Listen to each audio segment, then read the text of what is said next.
नमस्ते विद्यार्थियों, मैं JS चौहान एजुकेशन मेट शिक्षा साथी में आपका हार्दिक स्वागत करता हूं। आज हम कक्षा 10वीं छाया मत छूना की व्याख्या सीखेंगे। छाया मत छूना मन होगा दुख दूना, जीवन में है सुरंग सुधियां सुहावनी, छवियों की चित्रगंध फैली मन भावनी, तन सुगंध शेष रही बीत गई यामिनी, कुंतल के फूलों की याद बनी चांदनी, भूली सी एक छुअन बनता हर क्षण जीवन, हर जीवित क्षण छाया मत छूना मन होगा दुख दूना। व्याख्या। संदर्भ।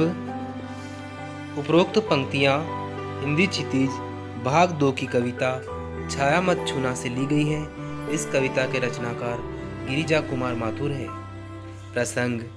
उपरोक्त पंक्तियों में कवि ने बताया है कि बीते हुए सुखद पलों को याद करके वर्तमान में दुखी नहीं होना चाहिए।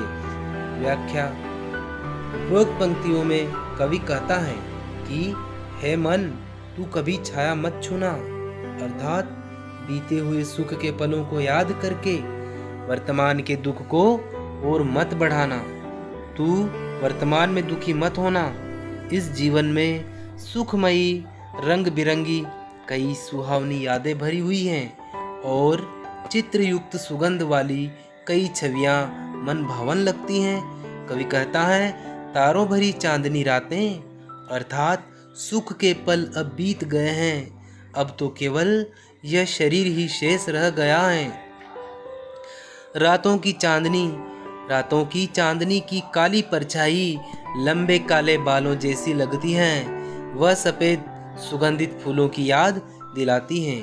अब तो जीवन का एक एक पल बीती हुई यादों को छू कर गुजर रहा है। इसलिए हे मन, तुम अतीत के सुख के पलों को याद करके वर्तमान में दुखी मत होना, अन्यथा तुम्हारा दुख और बढ़ जाएगा। काव्य सौंदर्य। रूपक अलंकार की प्रधानता है। भोली सी एक चुअन, इसमें उपमा अलंकार है। अगली व्याख्या विद्यार्थियों।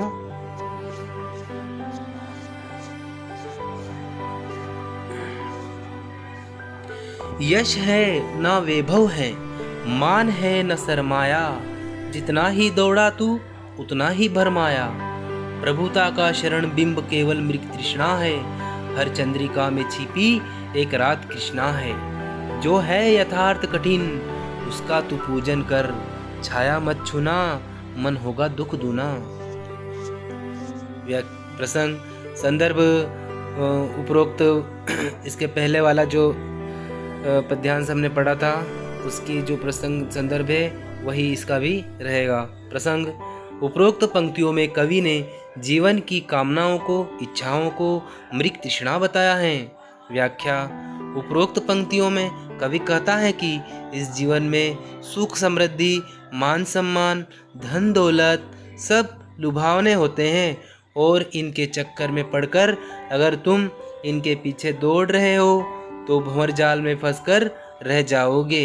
अतः तुम्हें संतोष में ही अपना भला समझना चाहिए। संतोष ही सबसे बड़ा धन है। समाज में बड़प्पन पाने के लालच में दौड़ना मृग तृष्णा के समान होता है और हर सुख रूपी चांदनी रात में दुख रूपी काली रात भी छुपी होती है, अर्थात सुख के बाद दुख आता है।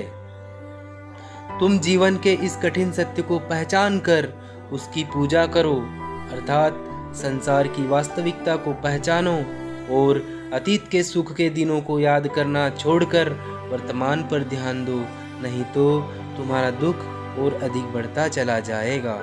काव्य सौंदर्य विद्यार्थियों। रूपक अलंकार की प्रधानता है। भाषा तत्सम शब्दावली युक्त है। अगली व्याख्या। दुविधा हत साहस है, दिखता है पंथ नहीं, देह सुखी हो पर मन के दुख का अंत नहीं।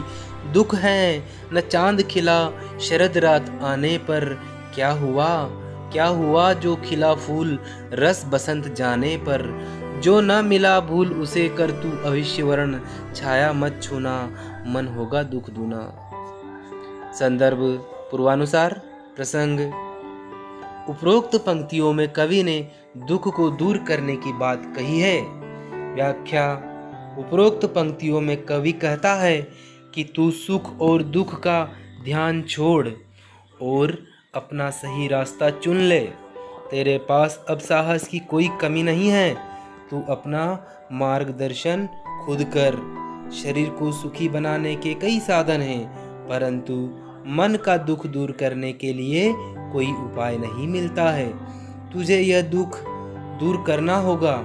तुझे यह दुख है कि शरद रात के आने पर, चंद्रमा की चमक होने पर भी, अर्थात सुख के दिन आने पर भी तू दुखी है। अगर बसंत ऋतु के जाने पर फूल खिले तो उसका इतना महत्व नहीं होता है, अर्थात समय पर जो वस्तु ना मिलती है और अगर बाद में मिलती है तो उसकी खुशी उतनी नहीं होती। इसलिए तो सब बातों को भूलकर अच्छे कार्यों में लग जा। तुम अतीत के सुख को याद करके वर्तमान के दुख को और मत बढ़ा। काव्य सौंदर्य अनुप्रास अलंकार की प्रधानता है, तत्सम युक्त भाषा है। जी धन्यवाद।